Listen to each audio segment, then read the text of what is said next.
So format of the meeting, so short talk in a minute by Bill and Julian, explaining what Wiltshire Climate Alliance is all about and some of our main concerns.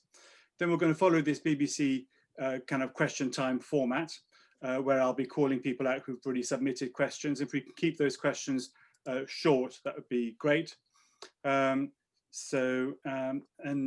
have at least one question, for each subject area, and then possibly some follow-up questions from other people. Please keep those brief. Do make use of the chat function. So if you're wanting to comment and you're wanting people to hear those comments, do put them in the chat function. I'll maybe try and read them if I can. And then the meeting, like I said, is being recorded so that members later on can view it later on. And then we'll have a list of actions that Amy's taking a record of, and we'll just go through those at the end, just make sure that we're agreed on those. And as usual, please remain muted unless you're asked to ask your question. So the areas are going to be the green economy, planning and building zero carbon, leadership in climate change, road building, citizens' assemblies, and energy production. We've had a lot of questions come through. So we finished up with about 35 questions in the end. Not everybody's going to be able to ask those questions because we need to try and keep ourselves focused. So that's about it. Before I get going, so I'm just going to stop sharing there. John or Richard, have you got any questions before we crack on? No, you're all good? All right, then I'm just going to hand over to Bill, who's just going to say a few words. Bill, over to you. Thanks, Chris, and thank you to John and Richard for coming. It's great to have this sort of community discussion. I really think so. But to start with, I want to give a bit of background to the meeting and why we've been pushing to try and get something going. Wiltshire Climate Alliance has been in existence for a year, and it was born out of a realization that there are many groups and individuals across the county all frustrated with a lack of apparent action by the council in tackling the many serious issues posed by the climate emergency, even though the council have actually acknowledged that there is one. Let's be clear, the spirit of this revolution was strong well before either that acknowledgement or our existence as WCA. Groups working locally have already learnt and done many things to support climate and ecology action. The motion passed by Wiltshire Council in 2019 was a result of those individuals and groups pressing their councillors to action. What we've learnt is there is a disconnect between people, business, the council and central government in tackling this emergency. Firstly, central government, and I'm sure we'll get some responses to this, but central government has not provided the leadership, the freedoms and support needed to properly tackle the issues at a local level. In fact, in some areas, government appear now to be intent on blocking or reversing that progress. And some of these will be discussed this evening. And local government, claiming to be hamstrung by central government edict and regulation, is unable and failing to properly support local people and business in their genuine desire to address the crisis. This is the first public meeting between parties where concerns and actions can be discussed. I hope it starts the process of breaking through the logjam and is a precursor to many more, looking to create positive action, not just more words. Let's face it, if we don't join up to tackle this emergency head on, we'll have little to hand on to our children and our grandchildren. Julian will now briefly give some of the reasons we have this problem. Julian. Thank you, Bill. Can I share, Chris? I'm just trying to. Just bear with me a second. Yeah, you should be able to share now. So thank you. I've got 6 slides here, which just help to illustrate because pictures can sometimes make it easier. Can you see those okay? Yep. So just adjusting my screen. Is that good? That's good.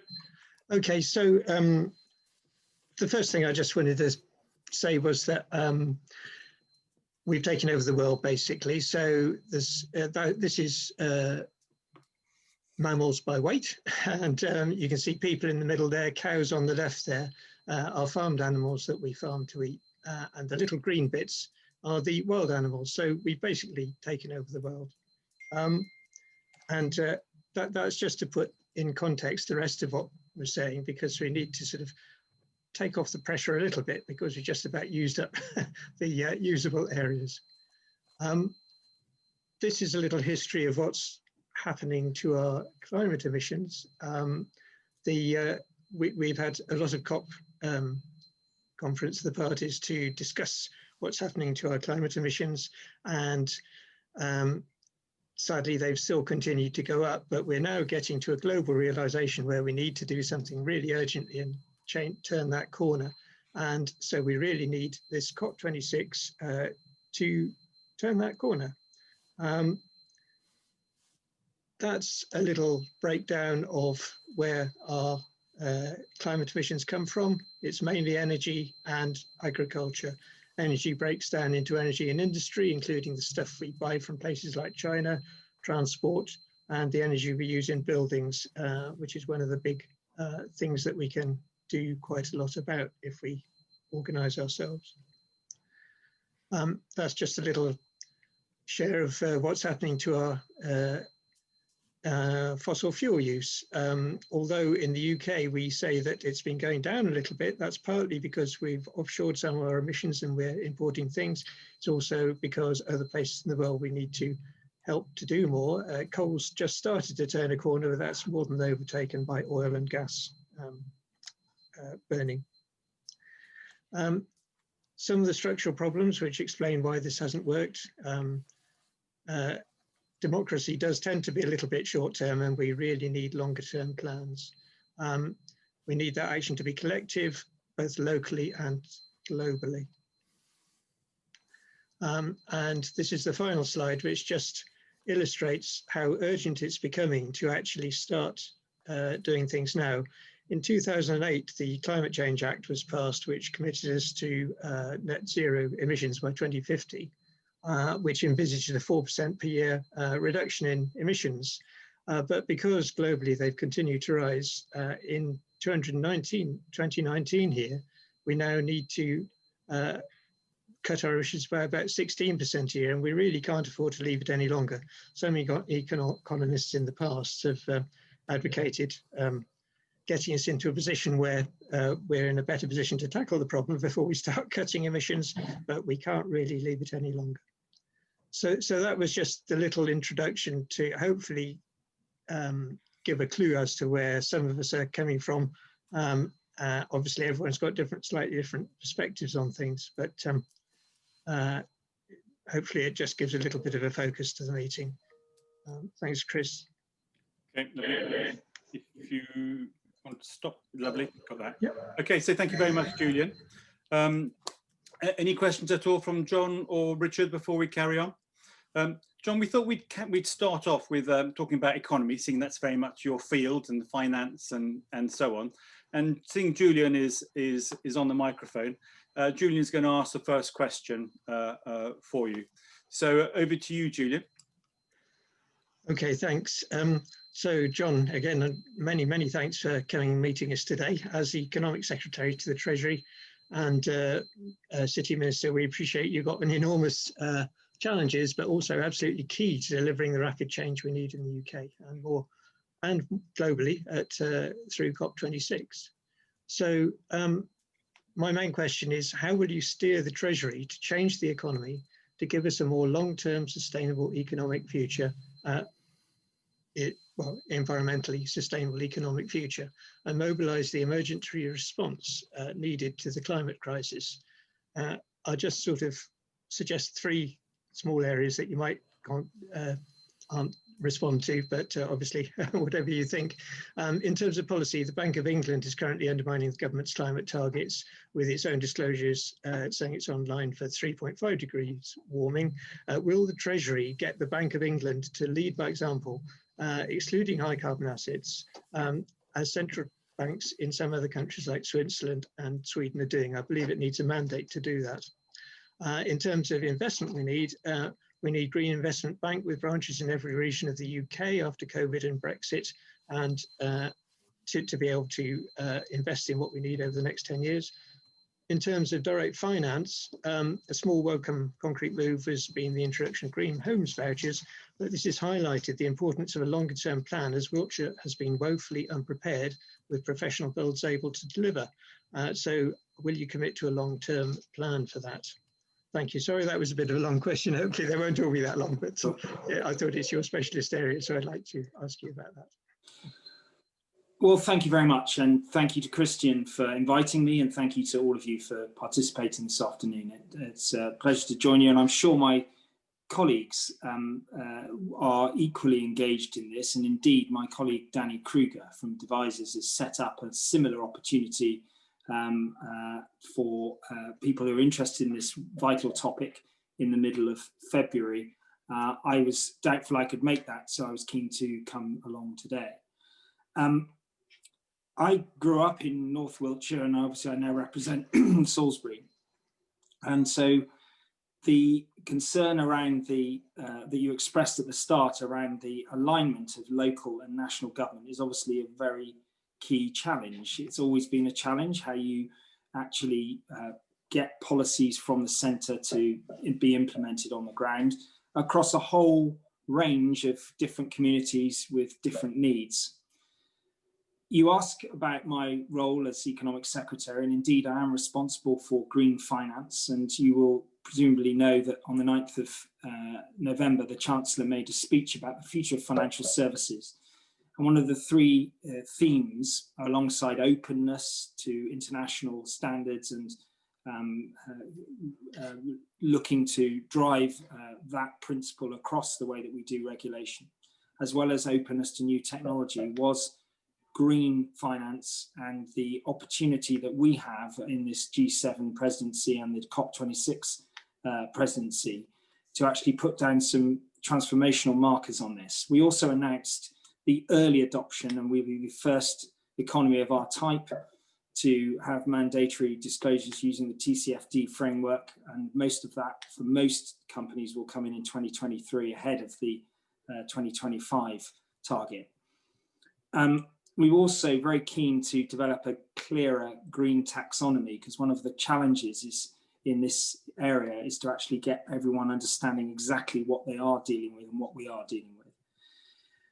You make three suggestions there, and I will address those. I mean, one of the challenge around disclosures is the unlevel playing field that we have at the moment. You're right to say that the Treasury, through the remit letter process sets goals for both for the regulators. And Governor Mark Carney, the former governor of the Bank of England, is the Prime Minister's advisor on climate change. And these matters are being looked at, and in the context of what we've got this year, then there'll be further announcements. I won't be able to comment on that directly at this point. But I think the sort of tone and intent that I sometimes pick up from people is, I understand the frustration. I see it in many of your emails, those of you, my constituents, but also is the complexity in a global environment. You're rightly in those initial slides pointed to the global challenge, and what we've got to do is drive a global solution. We announced in the budget or in the statement that we made last year the intent to have a national infrastructure bank, and that covers a number of elements. And I'm working with the Chancellor on a number of interventions in the green space. And again, I'm prevented from saying too much on that, but all I can say is that I totally recognise the need to find ways of allocating capital to green projects. And when I speak to the CEOs of banks, which I'm doing in my usual way, and financial institutions, all of them are very clear about the potential that exists for private capital to be invested in green projects. And that covers a lot of things that the Prime Minister covered in his 10-point plan. But I'd also be a little bit cautious as well. A number of banks and financial institutions will have legacy investments in carbon assets, and we've got to have a realistic transition path. And that's why I chair the Asset Management Task Force, and I've sponsored some group there with Share Action and big fund managers to look at how we can hold firms to account in a credible way. So that is really important as well, because there needs to be a dialogue leading to change, but it all needs to be realistic. It needs to be realistic in the context of the investment portfolios that exist at the moment. Conscious of time and the need to allow you to ask more questions, I shall stop there, but I'm happy to take follow-ups, obviously. Yeah, thank you very much, John, for that. Julian, just before I move on to the next question, are you happy with that? Did you want to put any other quick questions back in on that, or? Yes, thanks very much, John. One thing I didn't sort of ask about was how are you going to help the local authorities to get that funding? And I don't know if that comes later, if Richard might want to. In fact, yeah, what I'll do is I'll move on to Richard, because Richard Eccleston has got a question which is more towards Richard, if I can put it that way, around some of the barriers to be able to progress some of this stuff. So I'm going to ask Richard. Richard, can I ask you to ask your question? Yeah, sure. Richard, John, thank you so much for coming. This is a wonderful opportunity, I think, for all of us. So really grateful for that. Richard, in our engagement over the past year, in our dialogue, you've often said how difficult it's going to be for Wiltshire to achieve the 2030 net zero target. And I sense from that, that's because of things that are outside of the control of the council. Do you want to just illuminate what those obstacles are, what those barriers are to you achieving your target, and what needs to happen to overcome them? Yeah, sure. I think it's best to look at that by breaking down or by looking at the three main areas of carbon emission. And I don't think it's going to be difficult. I don't think it is possible to achieve a 2030 target. I need to be clear and honest with you, and politicians have got to be honest with people when we're talking about this kind of issue. We've got to be frank about it. Transport.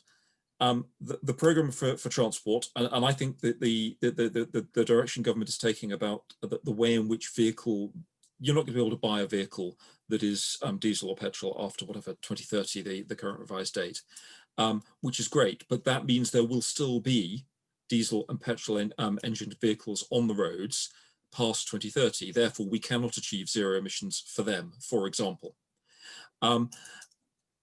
I think transport is relatively self-solving. The possible exception to that comes around the provision of the infrastructure for charging electric vehicles or for hydrogen. Hydrogen, again, industry may well solve if hydrogen turns out being the route that we follow, in that petrol stations can be converted over. That's something that the private industry can probably resolve. However, when you look at electric vehicle charging points, you need to use public infrastructure for that. People need to charge at home. If your vehicle's got a range of 300 miles, charging in a council car park is unlikely to be your preferred place to charge. You're going to be much easier charging at home at night when energy is cheaper. And I was on a call with the CCN, part of the UK 100 group, yesterday, where we were discussing that with SSE and Siemens, and the ability to put that kind of infrastructure in place is extremely difficult. If you look at, okay, take aside, I've got a drive, I can put a charging point and charge a vehicle on my drive, but what, 20–25% of our residents end up parking vehicles on street at the cost of £1,000 per charging point, well, plus VAT, call it 1,300. It's 1,125 or something, plus VAT.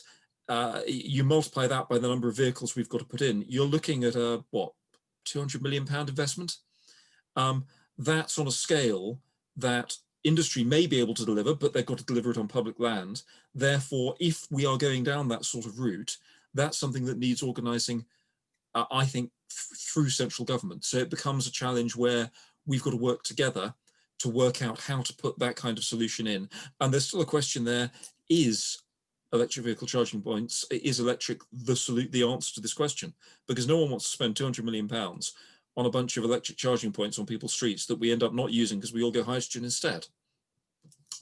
You then have other areas, planning, for example. as a council, we set a local plan that determines what is built and a number of details around how things are built. The numbers that of houses that we need to build are determined by central government, who are trying to address a national housing crisis. We don't have a housing crisis in Wiltshire. However, in London and Birmingham and Manchester, certainly London and Manchester, not that I've left the house for long enough, but the last times I were there, they definitely have housing crises. You can see it just walking around. You can see it when you talk to people. I do trade shows all over the place, talk to a lot of people. So there is a need for housing there, but when you look at any local plan, that a council puts forward has got to be approved by a government inspector. And if we go away from, for example, building regulations, then the inspector will turn around and say, sorry, that plan isn't compliant. You've put something in place that doesn't meet national policy. So there are elements of national policy that need to change, and that can then allow local plans to be updated and create that change to make sure that we have zero carbon building in the future. But without building regulations changing, which are set nationally, we couldn't get a local plan through inspectors on all the advice I'm given by officers without government moving there. Sorry, I'm talking a lot, but the one other area which I think is important, I'm sort of mentally working around my list of emissions, is existing housing stock. As has already been mentioned, it's not easy to try and get, for example, an air source heat pump installed in my part of Wiltshire at the moment. I've tried. I can find a couple of people who'll do it possibly at some point in the future, but they've got no idea when they're busy. It's not really, it's not an industry that's viable and up and running yet. And if we're going to address the existing 250,000 houses inside Wiltshire and retrofit those, we need to help sort of generate that industry. Now, councils can play their part there. I have a program in place to retrofit all of our council housing stock. It's going to take 10 years because of the need to invest and the need to work up to create a workforce that can do it. And that will generate, what, 500 a year, which will enable us to sort of start kickstarting an industry. But again, if it's fine if you're relatively affluent, if you can afford to put the money into your house to generate the savings. But if you're not, if you're in the middle, if finding £6,000-7,000 to do whatever work to your house is difficult, and there isn't an easy way to find the tradespeople to do it, we're not going to be encouraging that element of change which we need to get moving, to start that retrofitting process. So again, we need to be creating those markets, and some of that is going to need to be driven, I think, by some form of government subsidy. Now, some of it's in place, the schemes are starting, but it's creating that joined up picture that I think is the important way to address this. Richard, thank you very much for that. Our next subject is actually around planning and zero carbon building and so on. So I'm going to ask Nick Murray to ask a question and then come to John really as well around answering some of those kind of questions where we got blockages. So where the council will say they can't set higher standards than they would like to around kind of carbon neutral houses and so on, because they would get rejected, and that's a government issue. It'd be good if you could cover that. But I'm just going to get Nick to mention, to go through his question now. So Nick, over to you. Thank you, Christian, and thank you, John and Richard for attending this. Before we begin, I just want to flag up a question I hope we'll cover at some point later on, which is the John's thoughts in particular on the Ecological and Climate Emergency Bill, which has been described as a potentially most significant step forward in mitigating climate change since the Climate Change Act. So it'd be good to hear some thoughts on that if we have time. Focusing on planning then, I've got a two-part question. So the building regulations, as in part L of the building regulations in particular, should act as a policy floor, not a ceiling on ambition. And therefore, we applaud the improvement in part L that the government's said it will do. And but most of all, the removal of the restriction on council's discretion to set higher standards than the building regulations require. Yep. Okay. So basically, the big breakthrough I think we've now got is that government has said it's going to remove restrictions on councils from imposing higher standards on building regulations, but the details yet to be worked out. So that is really good that we've had that confirmation, because we know a lot of local authorities have already gone above and beyond building standards in their local plans. However, it still means that some councils will avoid taking that discretionary additional action, and it also means that various councils will have different methodologies and standards for meeting net zero carbon development. So the question is, can the government perhaps please now think about taking the final additional step that's required and set a clear net zero carbon requirement in law and in planning policy to avoid duplication and wasted effort, etc. And then we can once and for all let all local authorities know what they're going to ask for developers to achieve, you know, on large sites, which would be great.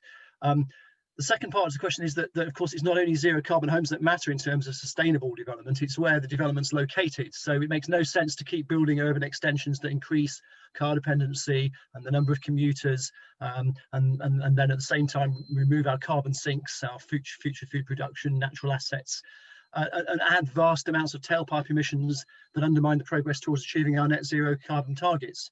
So how can we, that's a particular problem for Wiltshire. So, you know, how can we change planning policy to avoid it promoting this sort of unsustainable development and support local authorities in achieving net zero through their local plans? Thank you. Thank you, Nick. I'm going to go to John first of all on that, around kind of national policy and so on. Thank you.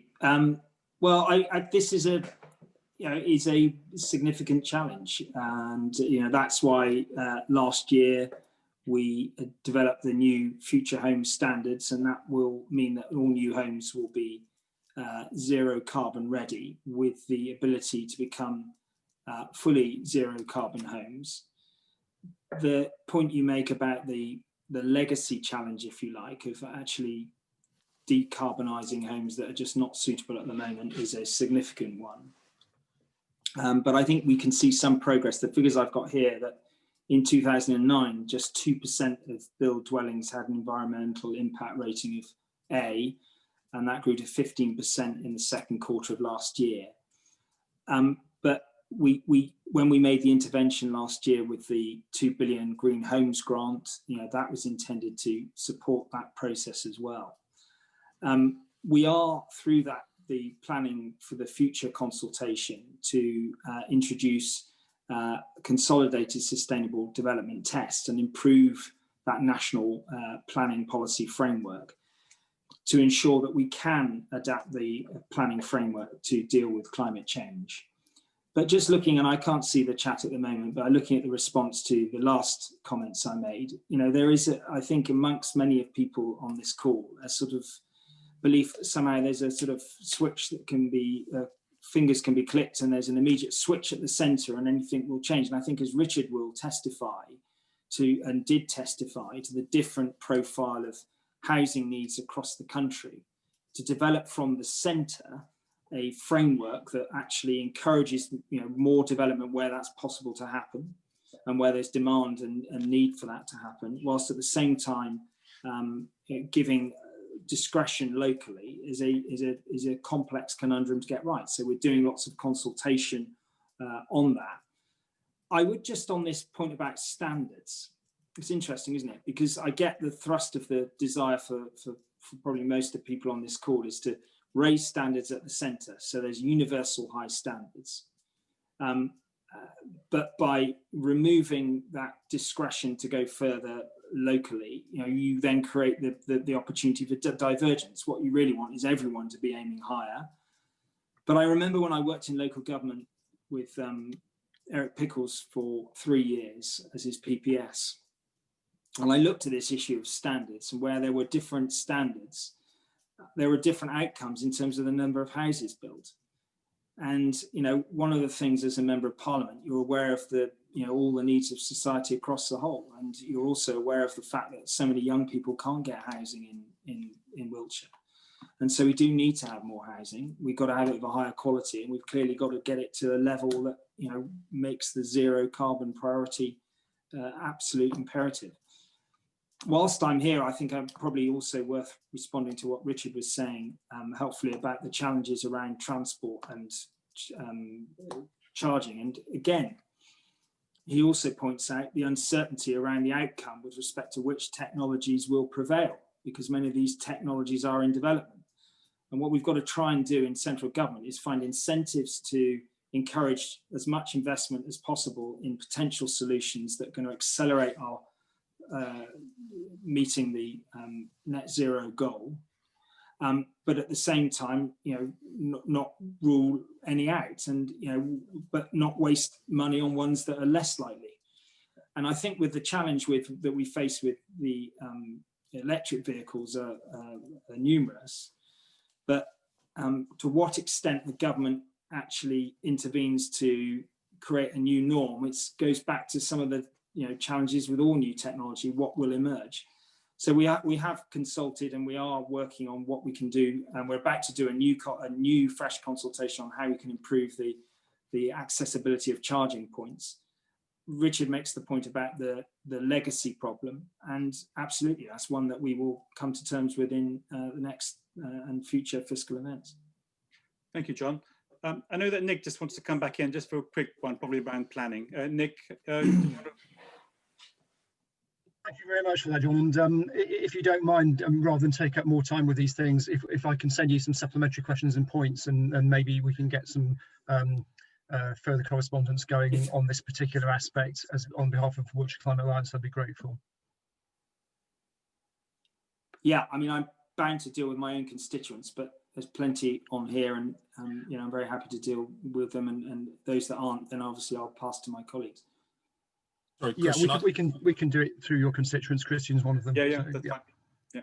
Christian, I just want to come in. I do take a bit of an issue, however, with something that Nick said, and at the risk of this becoming a Wiltshire Council discussion, but a bit of an issue around sustainability.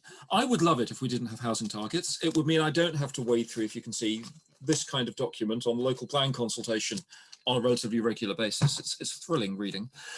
However, we do have housing targets, and if we're going to build sustainable, what does sustainable mean? Surely we can build more sustainably by building carefully thought through, well designed, and government does now have design as a concept inside planning, which is really good news, but well designed communities on the edge of areas that have services, rather than building isolated communities that have no other link but the requirement to use cars to get anywhere. The village I'm in, if I even to cycle to get to somewhere, to get to an NHS dentist, that's well over an hour's distance, a trip each way. If I want to cycle there, well over an hour on unsafe roads. It's far more complex than just saying unsustainable. We have to determine what is most sustainable or least unsustainable. Thank you, Richard. Yeah, I think the point I was making, Richard, is that actually having large urban extensions that will force people to commute is the unsustainable bit. But anyway, we don't want to get into that now. But yeah, I mean, and part of that is because of government housing numbers that sort of push it to happen, because we don't have the employment here to cover them. But we don't want to open the whole discussion on that. It's all right. Someone's still in the messaging bit, so excuse whatever's coming through the messaging thing. But there we go. There's still some bombing going on. Bill, did you want to ask a quick question, or quite happy to move on to the leadership bit? I'd just like to make a bit of a point around things that have been discussed about zero carbon housing. I just really don't understand the logic of the government. Why are you not insisting on zero carbon builds? Because if you don't, and yeah, you're making sure at some point there'll be zero carbon ready, but why don't you just mandate that all new buildings have to be zero carbon? Because if you do, the market will sort out the pricing. If you leave it to local government to do it, you'll get what you've talked about, which is differential pricing, and developers saying, I'm going to go to Somerset rather than to Wiltshire because actually they're not putting such onerous targets on us. But if central government just says, that's what you've got to do, then the builders and the developers have to deliver, and the prices will come down. Look what's happened to electric cars. Electric car prices have dropped 20–30% in the last 2 years. Why don't the government just demand from everybody, by mandating it, that they build zero carbon from now on? Bill, I'll just put that to John then. John, why aren't we mandating that new buildings are carbon neutral? Well, I said in the answer, that's exactly what we are doing. And last year we held the consultation on the Future Home Standard, which is that first step. New homes are expected to produce 75 to 80% lower CO2 emissions compared to current requirements by 2025. The thing is, when you're in government and you actually realise the practicalities of dealing with industry and dealing with the transition challenges that exist, I'm sure somebody will put in the chat a moment, same old, or, nothing's happening. You realise the complexity of delivering policy. And, what we've done, and have generally seemed to have been done against most comparisons globally, is to take a lead in this. And that is where we're going to be accelerating through this very important year, where we try and show global leadership in a number of areas. But we have set the pathway over the coming years. And as you'd appreciate, and as Richard pointed out with the whole issue of transport, there is a transition. And, we've also got to deliver a volume of houses so people have got places to live. And there is inevitably in the very short term a trade-off in that, and actually getting the volumes of the materials available at the scale to do it in a way that, as you say, will become normal for everyone. That's exactly what the ambition is, and we're trying to do that as practically as we can and as sensibly as we can in as quick a time frame as we can. Thank you very much, John. Okay, I'm going to move on to the next subject area, which is around kind of leadership and so on. And I'm going to ask Eva. So Eva, you got a question? Yeah. Thank you very much, John, Glen and Richard Cllr for coming. My question is, do you think that it's acceptable for a member of the cabinet to promote climate change denial? And if not, then what should be done with those who do, please? John, over to you. We live in a democracy where the whole range of views, I'm here because I'm passionate about finding practical solutions. And I find, when I talk to many people on this and have email contact with many people on this call, and, I talk to people like Rick Page, who I think is on here, who's somebody who knows a lot more about this than I do. I move to act on a sensible dialogue. Not all of my colleagues will agree with everything that I think, and that is what we. Not everyone in the Labour Party agrees on everything. That's the nature of a complex, mature democracy.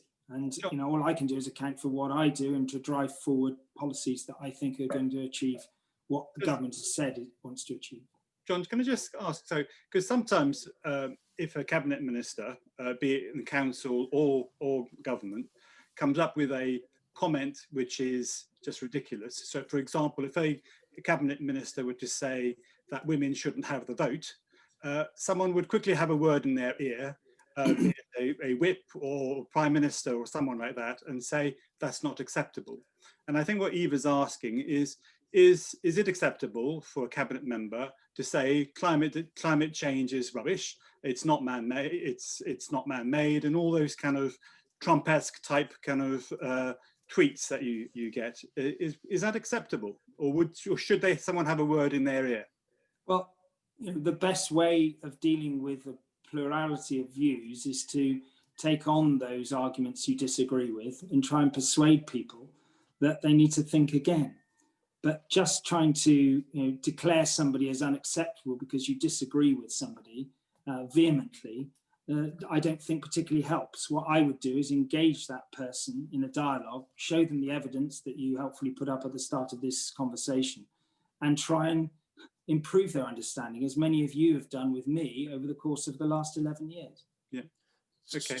Sorry, Christian, I do kind of want to come in there as well. I'm going to be a little firmer. I don't want to live in a world where the thought police tell us what we can and can't say. If someone is quoting something that is a scientific evidence that may well be wrong, but they're quoting scientific evidence, then that's something I think people are entitled to do. If you go back however many years, the first people who were suggesting climate change was emerging, they were told they were wrong. Should we have turned around and said, no, you're wrong, the rest of science says no? That's not the way things work. We need debate. We need to take on different people's views. Otherwise, all we do is end up in our own little worlds, our own little cubby holes, and we end up with America and Trump. And that's not good.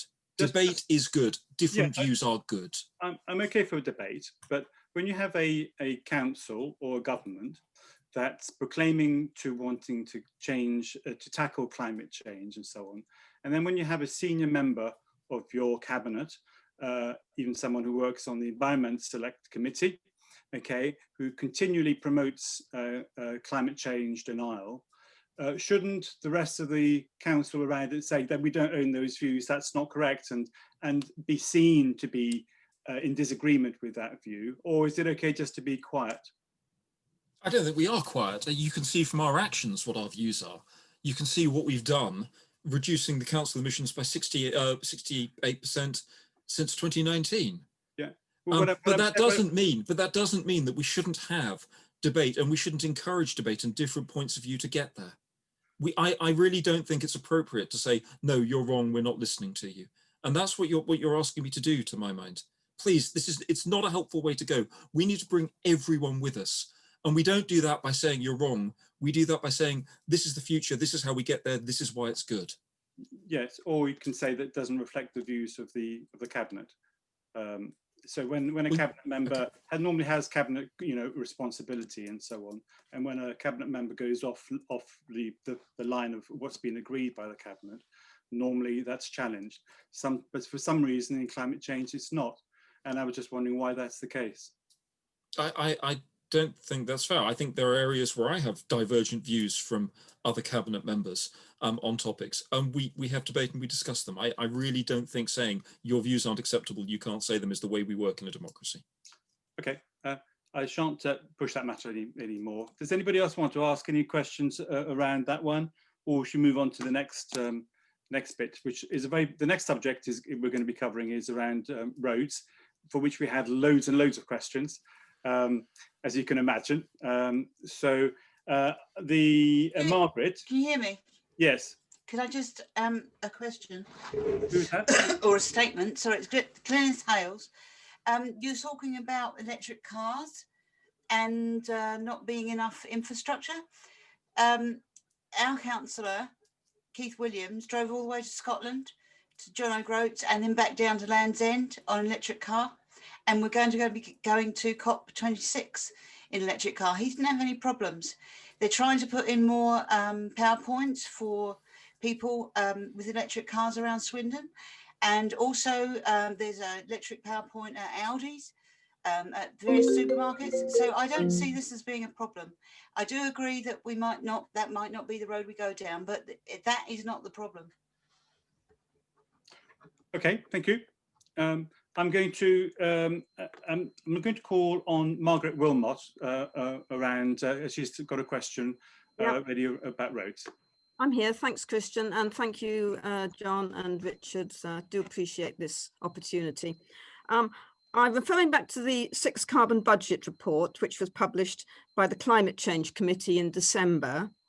And this, in addition to a switch to vehicles powered by electricity and alternative fuels, this report assumes that demand for car travel will reduce with a combination of societal and technological changes, reducing the need for travel and modal shift. The target is to reduce average car kilometres by 6% by 2030, and for this demand reduction to increase gradually to 17% by 2050.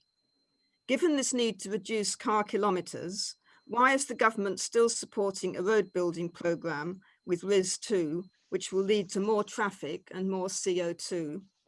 And what steps are you taking to spread the message about reducing the need to travel and to encourage modal shift? Thank you, Margaret. I'll take that to John. Well, I think that the bottom line is that through population growth and through the fact that some of those changes won't happen quickly enough, we've got to think about the challenge that we have to run an economy efficiently and to have roads that allow us to do that in the least challenging way for the environment. And I always find it challenging because whilst I understand the motive behind the question, I don't always find it realistic when I try and deal with some of these things. And I've seen it with the 303 discussion, that when I sort of present the challenge around the economy and the challenge around the interim before we get to a situation where we have that meaningful reduction and we actually use vehicles of a different type, there's sort of, you know, people sort of phase out from it. And, you know, the bottom line is we have got a transition. And, you know, I think when I answered the first question, it was, you know, are we, I think it was Nick said, you know, is this for the financial sector or for the planet? Well, you know, we need a financial sector to endure, but what we need them to do is to tune into the needs of the planet pretty quickly, but take the whole sector with it. So there's got to be a level of realism.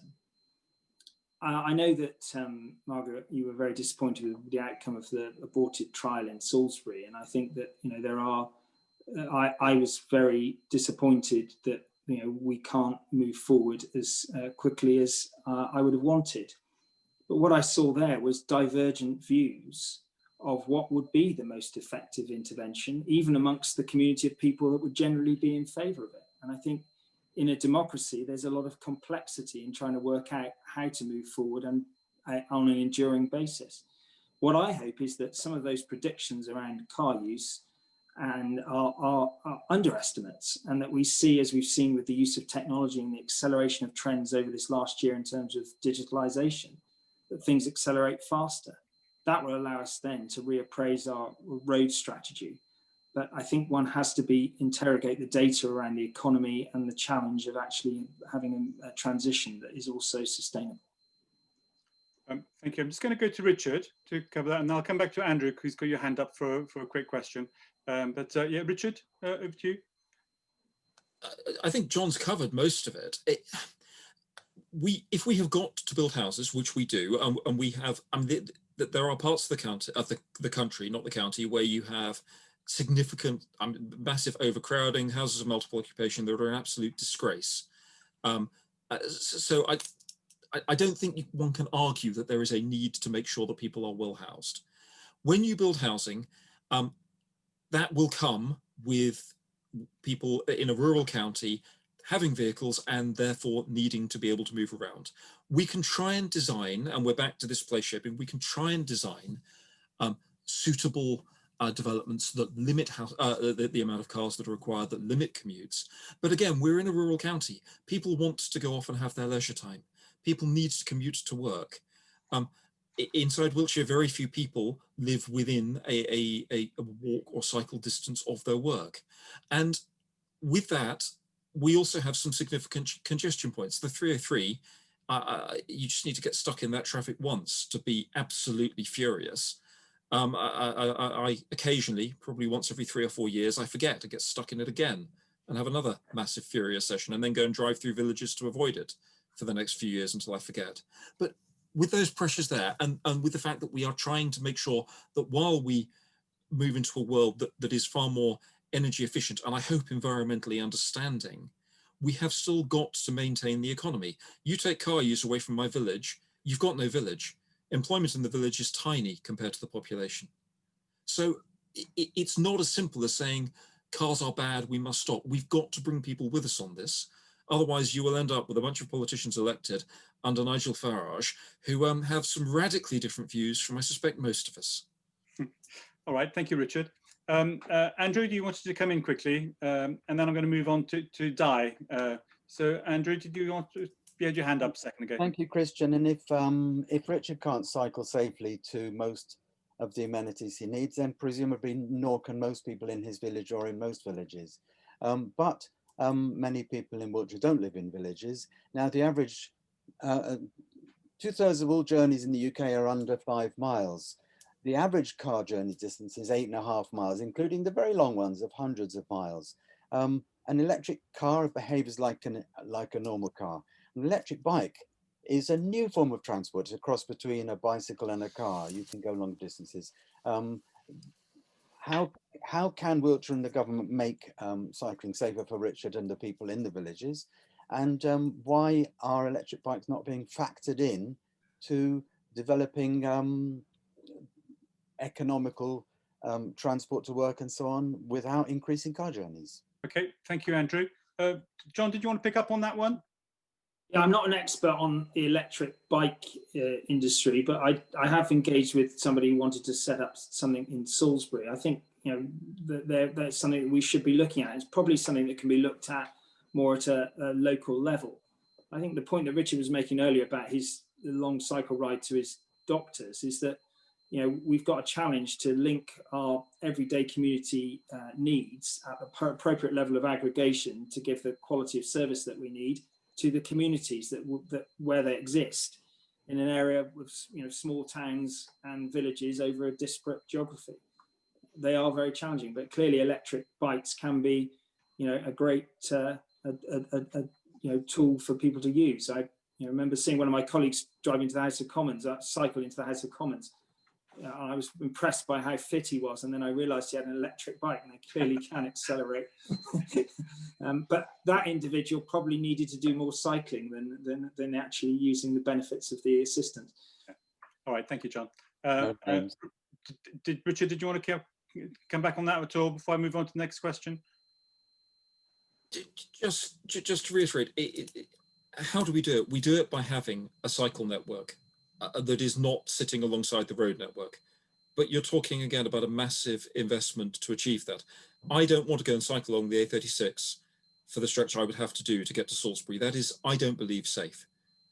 Driving along it can be scary enough with the Audi drivers. Not that they all drive Audis, but the worst of them seem to. Yeah.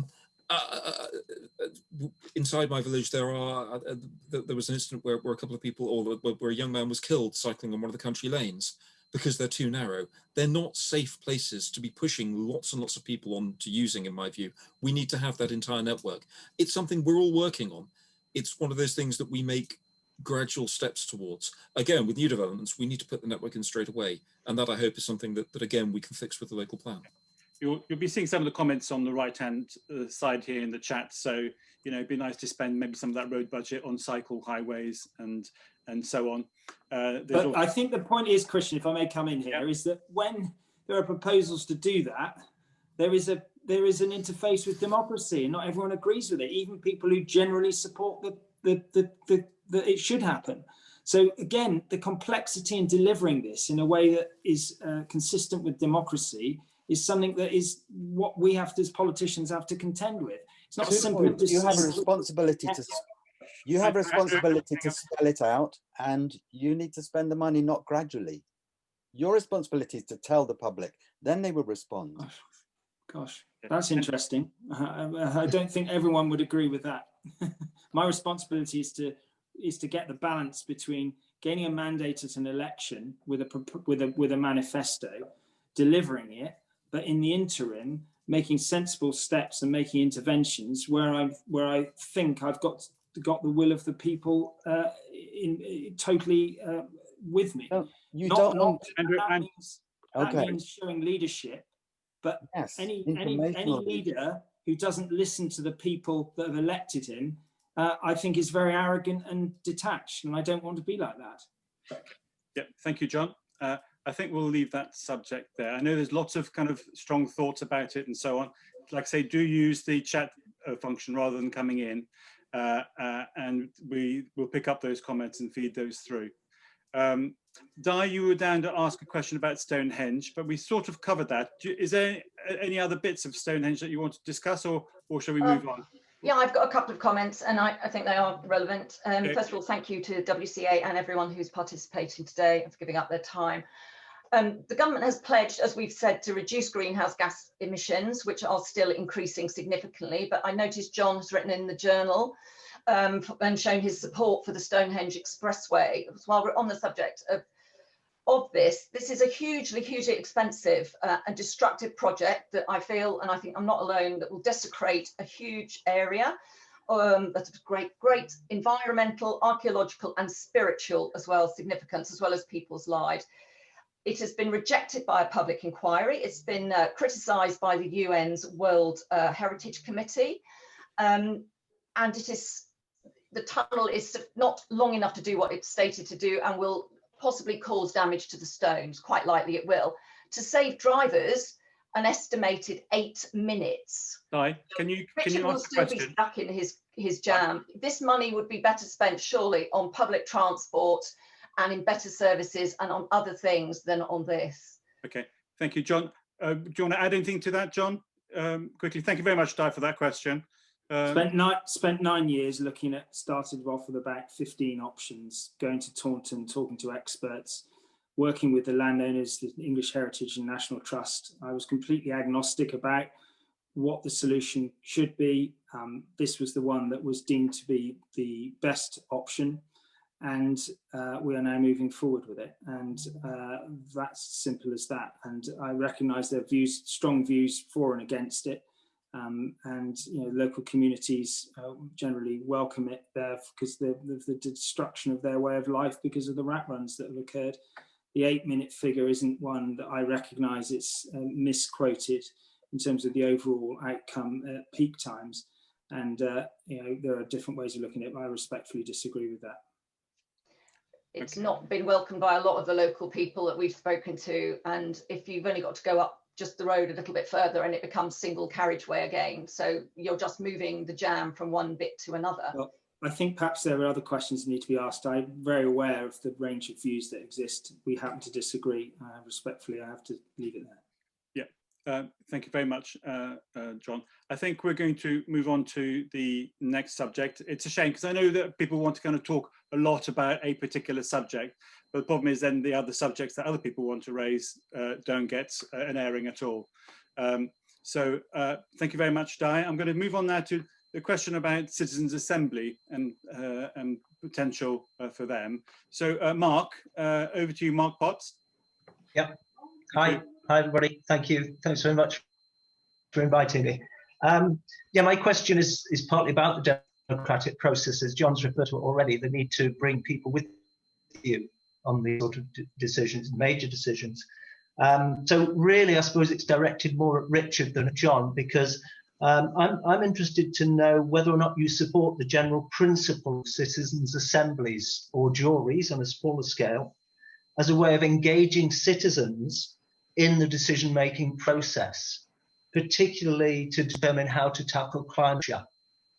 And if you don't favour the idea of citizens' assemblies, then what other mechanisms might be used to bring people with you and to engage citizens in the process, in the democratic process of tackling climate change in Wiltshire? Thank you very much, Mark. Start off with Richard then for that one. It's a kind of question for both, really. So yeah. I mean, I've had the suggestion made several times, and I've done a lot of looking into citizens' assemblies, and I think it's fair to say I'm not sure whether I like the idea or not. I think I probably like the idea on relatively defined issues, but I think the more complex and bigger issue you look at, the more difficult it gets.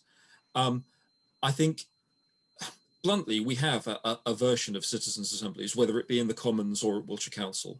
We have a bunch of people who put themselves forward, and some of them are chosen. Okay, they're not randomly chosen.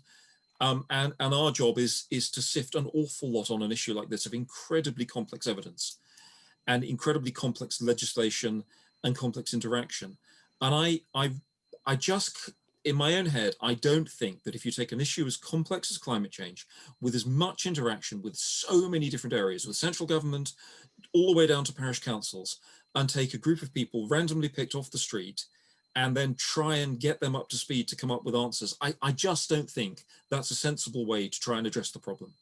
I think we are better off trying to use the political process we've got and the experts that we can bring in. However, as you say, it's really important that we engage with and bring people with us, mostly because if we're ever going, well, the only way we achieve significant climate change will involve people changing their lifestyles, and the only way they'll really change their lifestyles is if they're happy to do it. Now, engaging with people is tricky. We have tried it through area boards. Some, Salisbury, Chippenham, were a good success. Others, very limited attendance. But even then, we're getting in 100, 150 people. We've tried going out with pledges, we're going out with surveys, consultations, and the public engaged to an extent, but not the extent we'd like. So it is extremely difficult. it's something that I think we've got to do in as many different ways and as many different forums as possible.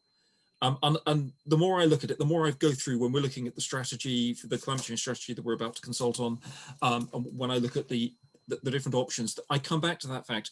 We've just got to find as many different ways of engaging as possible, whether that be through schools, through churches, which is another body that are quite motivated to act and we need to make more use of, I think, or whether it be through political process, public meetings. We've just got to find as many different avenues as we can. It's really not easy, because you ask and the same group of people tend to turn up time and time again. Thank you, Richard. John, on the same subject of Citizens Assembly. Well, I favour active engagement throughout the process. That's why I'm here. That's why I get involved in as many conversations as I can, why I respond to people who email me multiple times a week on different subjects. I think sometimes people get fixated with this sense that unless they've got somebody who's got exactly the same shade as opinion as them representing them in Westminster, that they've got no chance of being represented. I don't agree with that. My responsibility is to the whole of my constituency, even if 56% or whatever voted for me of those who vote. I think the complexity of politics, policy making necessitates some sort of party system. And even as we've discussed already, parties differ widely within those parties over what they think should happen. Yeah, probably the least worst form. I think the notion that somehow you can create some representative group, which again will be based, as Richard has indicated, on the sort of particular enthusiasms of that particular group in time, and somehow then get a clearer mandate, I think is highly problematic. What I favour, and I always favour with engagement with young people, is tell people to get involved in dialogue. You won't win every battle, or not all of your views will fully get. That doesn't mean say you walk out of the room. It means that you engage, you stand for election, and get involved in the process. So I'm sceptical of that innovation, but I'm always open. It will evolve as technology and as people engage through digital means. We've got to find better ways of getting more people involved in the political process, which will probably improve your policy making. John, I'm sure you're aware that Parliament put together a Citizens Assembly for climate change, and the report was really interesting. And it wasn't recruited from a bunch of environmentalists. It was it's done very carefully, so it's to represent the makeup of the country. I would highly recommend reading their report. So in other words, a representative group, not and once they've been educated and told the issue, then they come up with a very different view and so on. But Mark may be able to build on that. Mark? Yeah, no, absolutely. You're quite right, Christian. Yeah, it's been done at both a national level, and several councils have also run citizens' assemblies, notably some of the London councils. And what they're finding is that it's engaging people who aren't normally engaged in the democratic process. So Richard said about the politicians in Wiltshire and so on representing, of course, yeah, but they are very much a particular type. So the people that are hard to reach, who wouldn't normally be directly engaged in the democratic process, can be through a citizens' assembly, because it is a stratified sampling process managed by an organisation that makes sure that the body reflects your economic background, the gender, racial profile of the area. And so it does engage people who aren't normally engaged in the process, and comes up with often quite different perspectives on issues like climate change. It's worked successfully in many councils. What they do is they come up with recommendations, which of course the politicians then are free to support or not, entirely up to them. Thank you, Mark. I can see one hand up. That's Bill. Bill, is that hand still up? Was it from before? No, it was for this. I'm with Mark. I think the whole concept of Citizens' Assembly was difficult for me to grasp in the first place, but having seen it operate in the 2020 report, as you say, from the government's Citizens' Assembly, was really, really good, and the outcomes are really good. The only problem is, of course, that then government just ignores it. So the danger is you set up a citizens' assembly in Wiltshire, for Wiltshire, and do it in exactly that way, stratify it, and get those specific topics, which Richard was talking about. You don't do all of climate change, you choose your topics that are the most important to the county and have the big issues put on the table and allow, through expert guidance, those groups to take it right through to the end.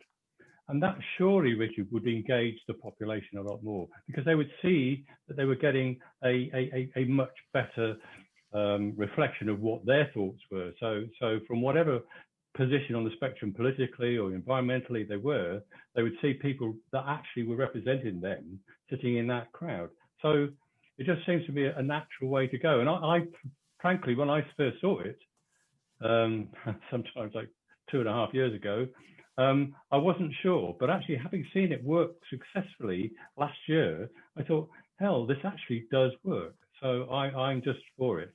Thank you, Bill. Do either John or Richard want to come back on that? And you know, we do have.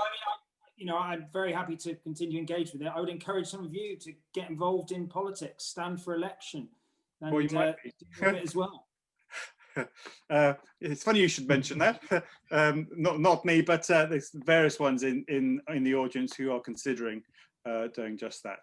So okay, so I think we've covered that area. There's lots of other questions and comments and so on, but I'm going to move on to the last subject, and then we'll do a quick summary and with there. So we've got another sort of 15 minutes or so to go, but thank you very much for saying it. So Adam is going to ask a quick question around energy production and so on. So Adam, over to you. Yeah, hi there, Adam Walton from the Caution Transition Group and also chair of the energy topic group in WCA. The UK's made pretty good progress on renewables, wind and solar, particularly offshore wind. One of the implications of that obviously is in terms of grid balancing, because obviously they're variable sources of power. So the grid needs to be balanced by some sort of base load type generation. Clearly nuclear has a role to play there, but it is the most expensive generation technology, as we know, with the Hinkley plant at £90 per megawatt hour, excluding decommissioning costs. What do you see as the role of other forms of managing the grid, in particular smart grid plus storage, and also tidal generation, which obviously is a potential for a base load generation, because the tides are always going up and down. We have the second highest tidal range in the world in the Bristol Channel. That's the first question. The second question is, given that onshore wind is the lowest cost of generation, half that of nuclear, when do you think we'll see the first wind turbine in Wiltshire? Give it to Richard to start off with. In terms of Wiltshire and energy, we need to look at a lot more micro generation. We need to be trying to generate an awful lot more inside properties to start with, in my view. I think if you look at air source heat pumps and solar panels, along with some sort of battery storage, that would be a good start. The energy network in the southwest is creaking under the strain, and I think microgeneration is a good way of taking some of that capacity off, which then helps us in trying to address the energy that will be required for EV charging, assuming that becomes the significant way forward. Wind, yeah, that always comes down to quite a tricky one from a Wiltshire point of view. How do I put this? We don't always agree with each other on cabinet. My view for that particular iteration of the local plan, well, I moved an amendment demanding that all new development had some form of renewable energy generation on site when we put the last one through.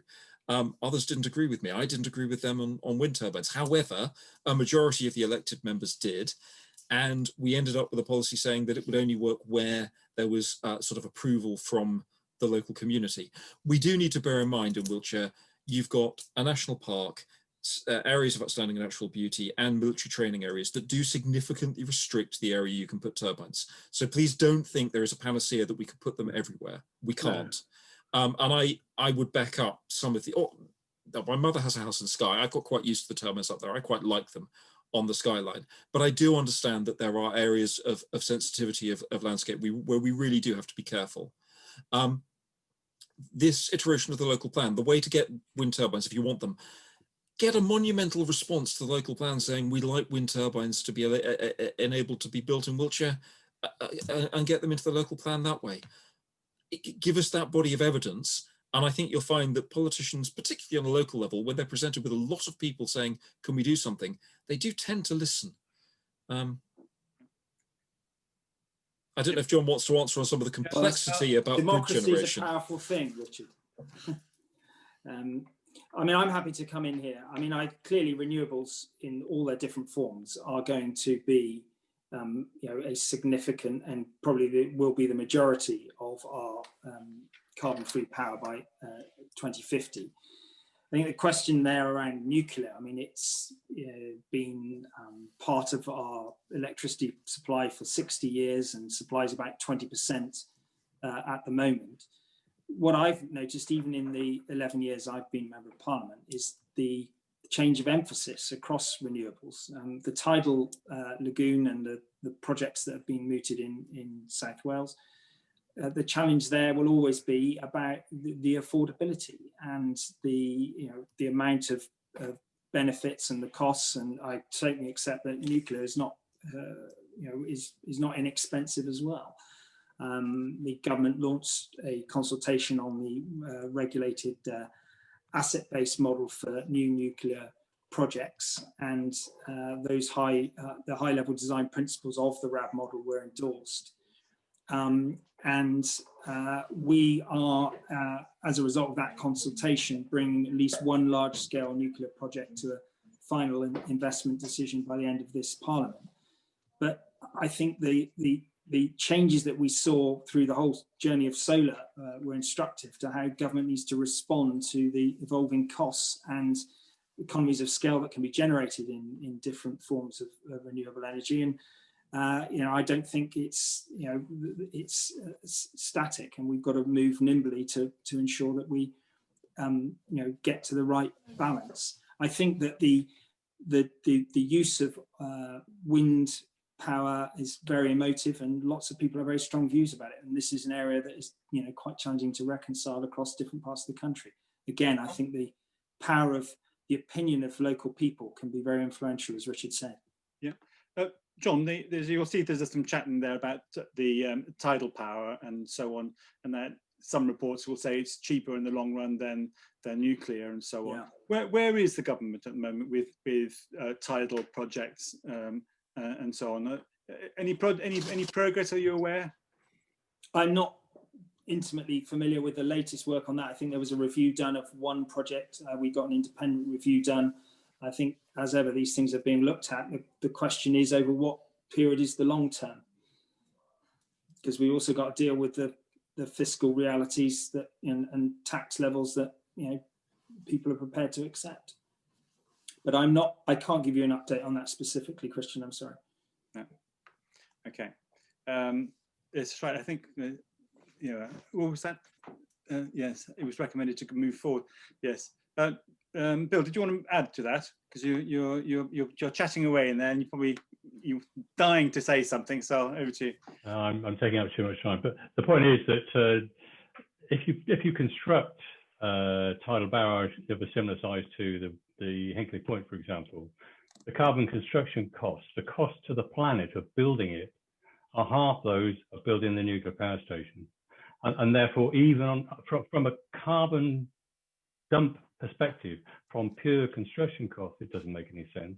And then the report that you've referred to, John, I believe actually recommended going forward on tidal power. So the government decided to switch for some other reason, and I've no idea why. So on the 6, we assessed the 6 tidal lagoons proposed by the Tidal Lagoon Power Limited, and the first one of those was in Swansea.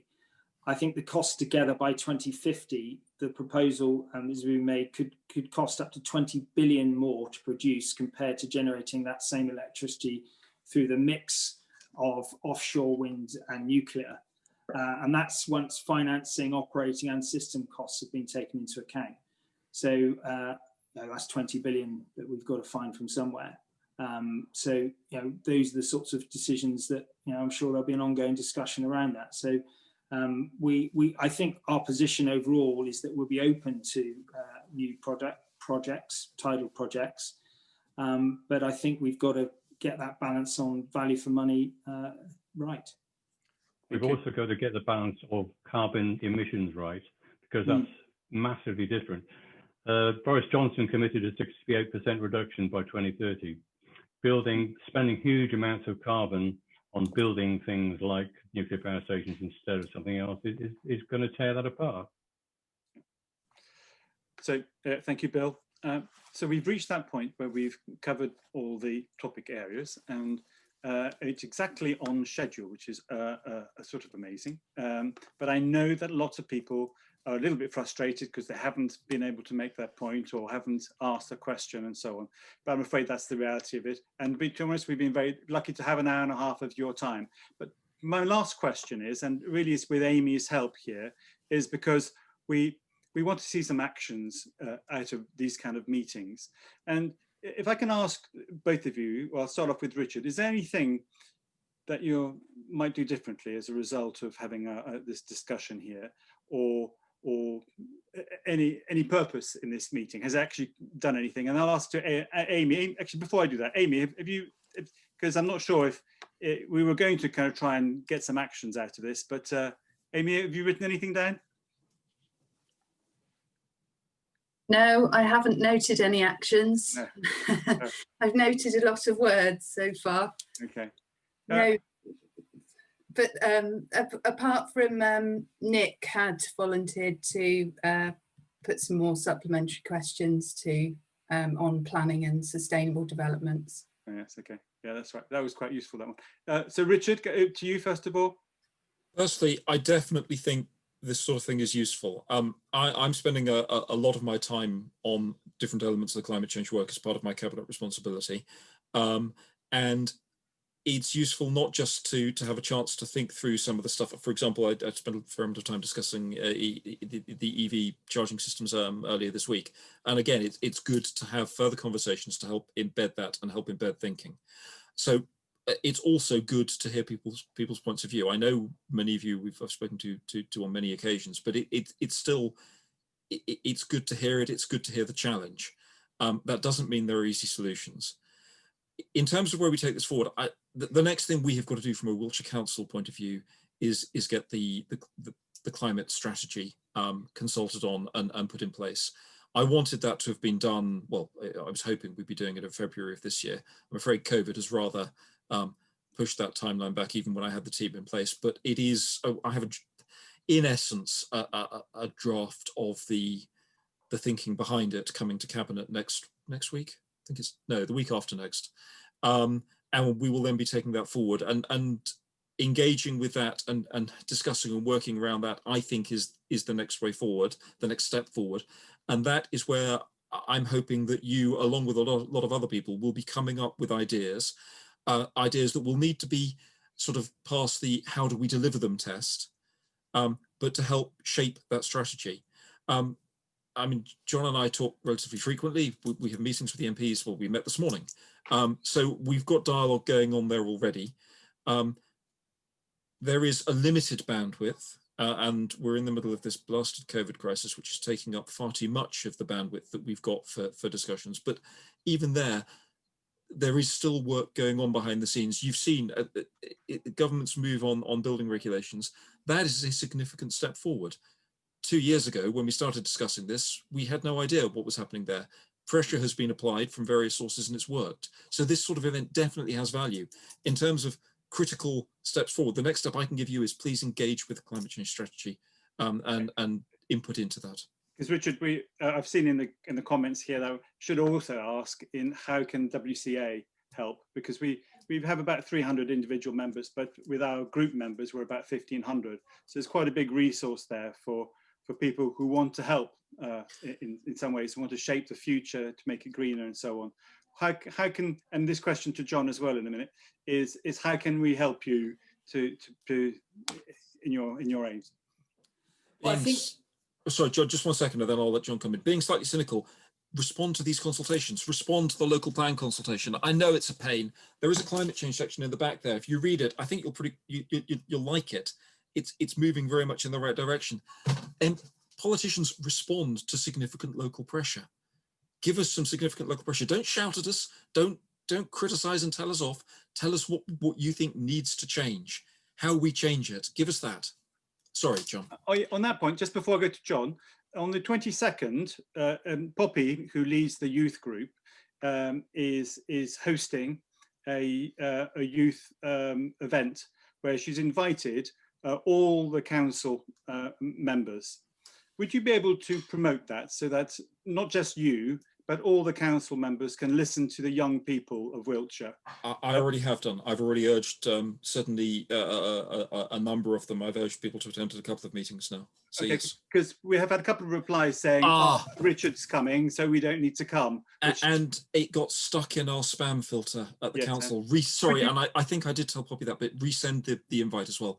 Because could you forward it on to people? I have done again to certainly to a number, but yes, I'll make sure that's done. Yeah. Thank you. John, over to you.